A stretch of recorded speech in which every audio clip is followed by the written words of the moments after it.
we're out in the middle of a cornfield. We had one of our agronomists taking a look at this with a grower, check his stand evaluations, see what things are looking like for the overall health of these plants and stuff. And as you can kind of see, we're kind of getting to the end of the year out on these fields. We definitely got a lot of lower leaves already brown, and just checking for stock quality and stuff. But one thing that was noticed by one of these guys looking at fields is this here.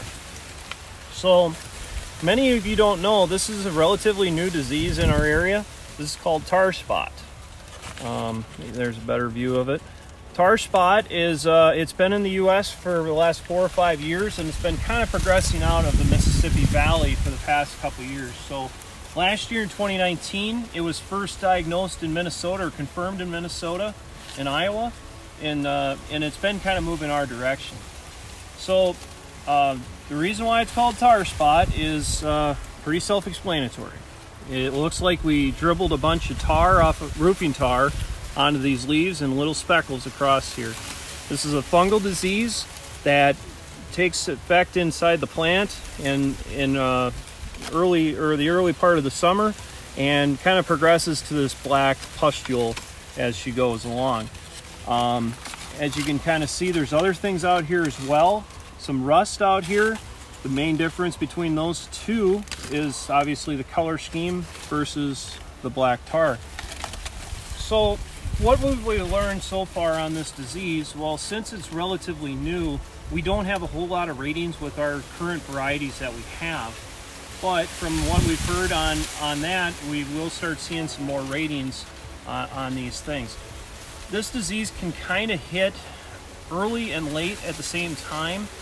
I think this was probably a little bit later infected at that point, and I don't think it's going to cause that much problem. And here's why: we are right at brown, or right at black layer on these kernels. So you can kind of see we're already starting to see that black layer starting to develop.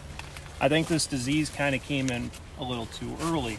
So this is maybe a watch out for the coming time, or the coming crop, when this is corned once again.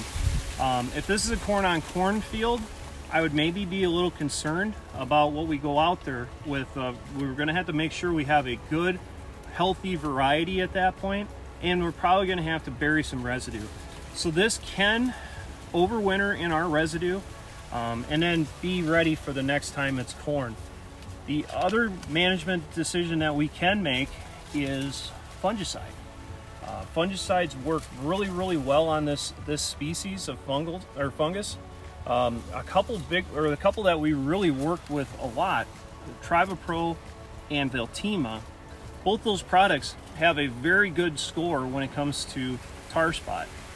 Now, tar spot can come in a little early, maybe a couple weeks before tassel, and that's why those products work really well. They have very long residuals on this species, so it definitely does help it on that side. But this concerns me a little bit, just because we're going to have to watch this field going forward, and the grower does know that.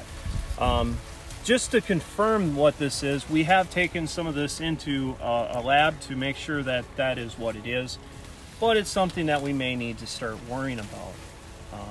It is relatively new, but it's still something that we can kind of manage as time goes on.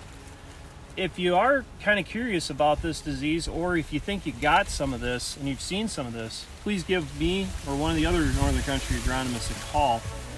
We can sure help you with this diagnosis, and just for your peace of mind. So, thank you, and have a great day.